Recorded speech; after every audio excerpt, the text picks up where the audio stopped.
All right, Indiana Senator Mike Braun joins us now, a member of the Senate Budget Committee. And, sir, it is good to have you on. Thank you for joining us. Biden calling his massive new budget proposal fiscally responsible.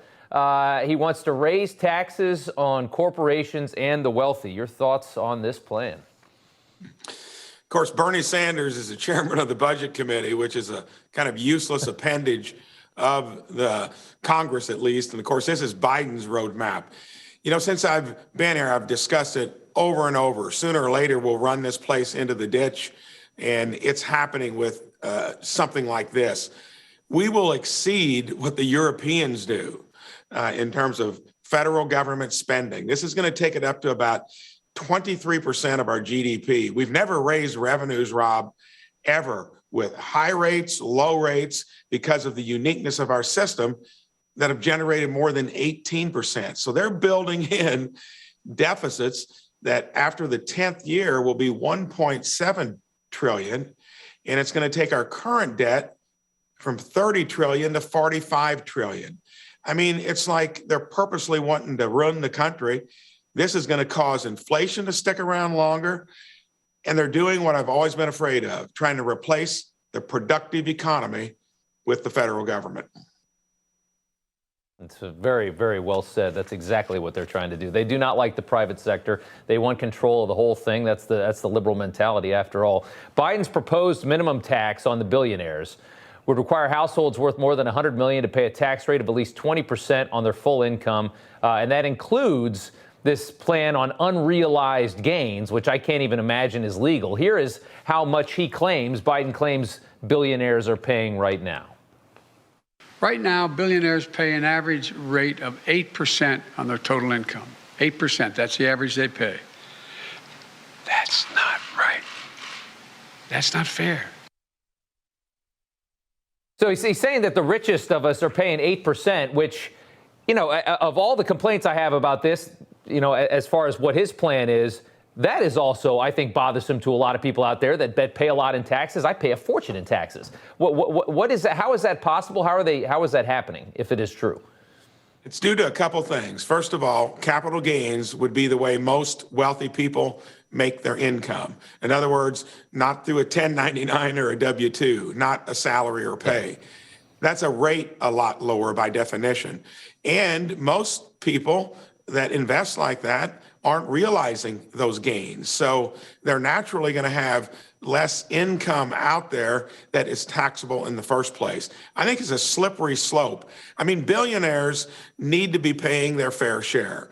But when you go after a wealth tax, we've never even entertained that idea before. And Rob, where do we get back to trying to rein in how much we're spending here? The drivers of these big deficits are things we've known about for decades. Social Security is going to go bust in 10, 11 years, and we've been paying into it since the Depression era. Medicare is going to go bust here in about 4.5 years. And we need to do what I've been talking about, reforming healthcare.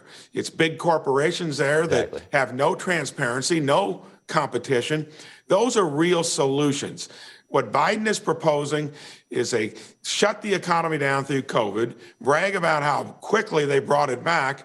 When you spend trillions and trillions of dollars, you had the unextended or the extended unemployment benefits out there, incentivizing people to stay home and watch Netflix. It's been such a distortion of what was working pre-COVID, and now they want more government.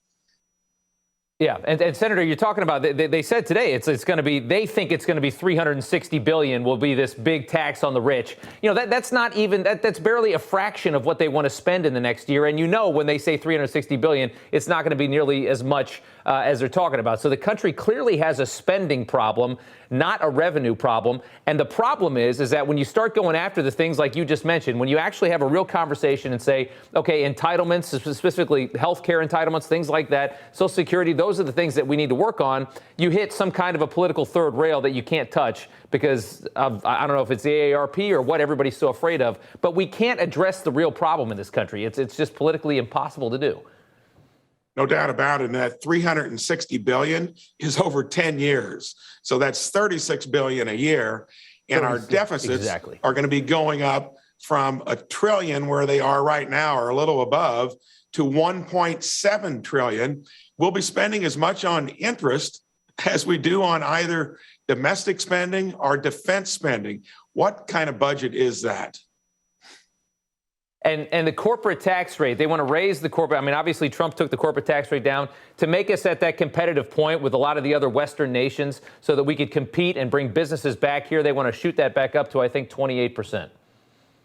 Exactly. And what was driving the economy, where we had wages going up in the toughest places pre-COVID, and what was driving economic growth between 2 and 3%, it wasn't any of this. This will be lackluster growth. It'll be stagflation.